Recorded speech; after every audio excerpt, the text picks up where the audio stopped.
Hi guys, this is part 2 of the Sky and Cloud series, and we're doing the day sky nice and condensed. Of course, we're going to start with our pencil sketch and start erasing the clouds layer by layer. If you have not seen the first tutorial of the morning sky, that's okay. I will go over this step by step. It's pretty similar. I just think this one is much easier. When erasing your clouds, just don't forget to erase everything you think your marker will touch. And then go ahead and start with a light shade, going into the next one, and ending with the darkest shade towards the bottom of your cloud section. I'm technically only using 2 colors here, plus a colorless blender. So the colorless blender is at the top, then my lightest gray shade, and a nice blue to go with it all. And then I'm going over everything in a second layer to blend it a little bit better. Once that first cloud section has dried a bit, go ahead and erase and start your next cloud section, pushing that tip of the marker into the first cloud section to create that separation line.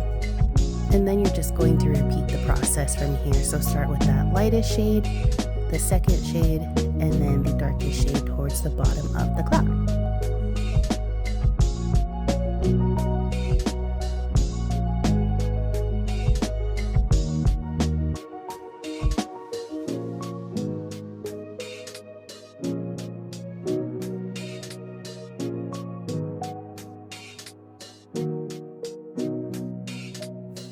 After letting that second cloud dry some, go ahead and take that colorless blender and start the process all over again on this next cloud section, making sure to press that tip into the other clouds to create that line. You can see it a little bit better on this one.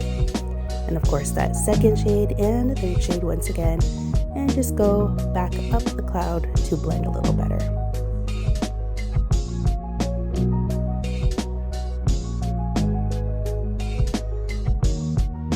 Now go ahead and erase that sun completely so you can color it in.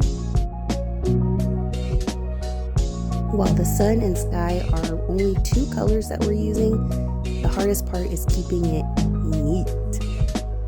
It's easy to mess this up, as I did in my Bobby Goods book, so I had to go back over the sky with acrylic marker. Don't be like me, stay neat. So when I'm going around the sun, I use my brush tip.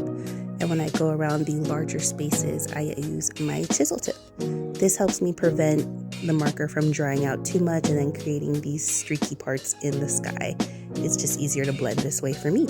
So brush tip around the detailed parts, like lining the clouds and the sun, and chisel tip for the bigger areas where I won't mess it up so much.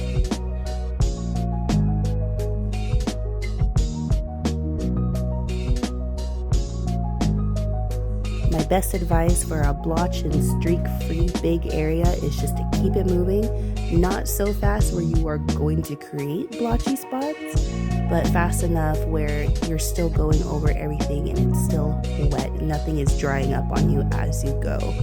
So for me, I have both caps off on both sides to make this a little bit easier to switch back and forth.